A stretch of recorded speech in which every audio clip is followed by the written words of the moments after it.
Welcome to the An English Coffee Office. Today is Sunday, August 31, and like every morning, David and Alex are at the coffee machine. Hey Alex, how's it going? Grabbed your coffee yet, or are you just daydreaming by the machine again? Hey David, I'm doing all right. Just waiting for the slowpoke brewer to finish up.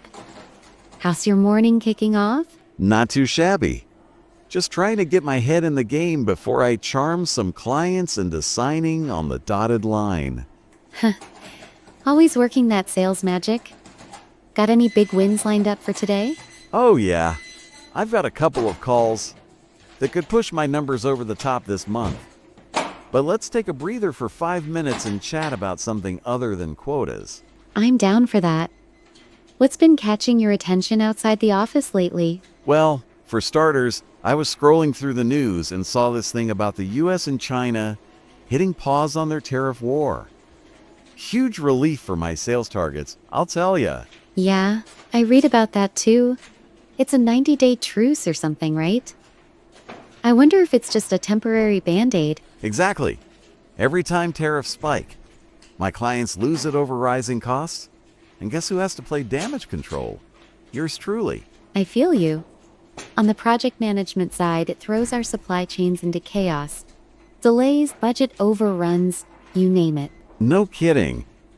I'm just hoping they keep this truce rolling, or I'll be swamped with discount demands by the end of the year. Let's hope they sort it out for good. It's not just about costs. Trade tensions like these ripple through the whole global economy. For sure. If things stabilize, maybe I won't have to sweet-talk clients into sticking with us every other week. That'd be a nice change. It'd also give businesses some breathing room to plan long-term, which is something my team desperately needs. Totally. Hey, speaking of the economy, did you see the Dow hit a record high?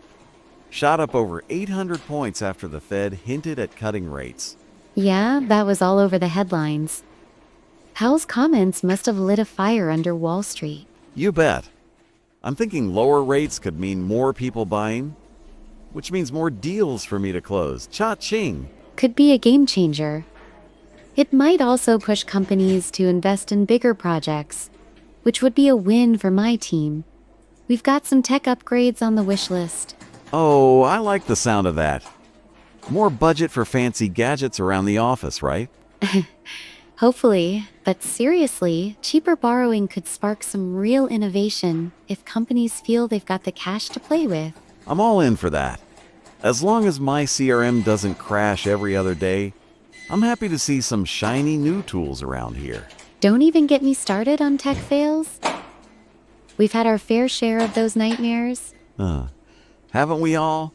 I remember that time the whole system went down right before a big pitch. Talk about sweating bullets. Oh, I remember that. You were pacing around like a caged animal waiting for a tea to fix it. Yep, not my finest hour. But hey, let's hope lower rates mean better systems so we don't relive those horror stories. Fingers crossed. It's amazing how much a little economic boost can change the game for everyone. Totally. And on a completely different note, did you catch the story about the U.S. Department of Transportation taking over Union Station in D.C. for a big overhaul? Yeah, I saw that. It's kind of crazy to think about an iconic spot like that getting a full government makeover. Right? I've been there a few times for client meetings, and it's always a total zoo. Maybe they'll finally sort out the madness. I hope so. It's not just about logistics. Places like Union Station are cultural touchstones, you know? Oh, for sure. I just hope they don't strip out all the character and turn it into some boring, cookie-cutter government hub. That's a real concern. I remember catching a train there ages ago, and the architecture just took my breath away. Felt like stepping into a different era. Yeah, it's got that old-school charm for days. If they mess that up, I'm gonna be pretty ticked off. Same here. It'd be a shame to lose that history just for the sake of efficiency. Exactly.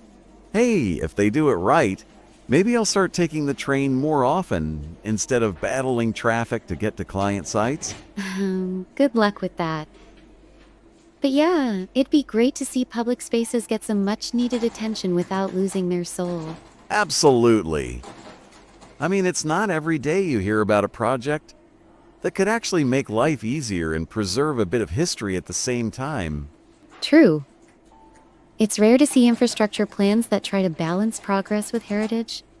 Let's see if they pull it off. Yeah, let's keep an eye on that one. Man, we've covered a lot of ground today. Tariffs, stock markets, even train stations. Not bad for a quick coffee break. Not bad at all.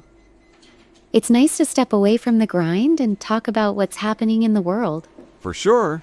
Keeps the brain sharp before I dive back into the inbox from hell. I know that feeling. I've got a project timeline review coming up soon that I need to prep for. Ouch! Sounds like a fun time. I've got a pile of follow-ups to hammer out myself. Just another day at the office. Guess we'd better fuel up with this coffee and get moving. Yup, let's do this. Same time tomorrow for round 2 at the coffee machine? You got it. Have a good one, David. You too, Alex. Let's crush it out there today. Time to get to work. Don't forget to subscribe and practice your English every day. You'll see how it just keeps getting better and better. See you tomorrow. Hope you have a fantastic day.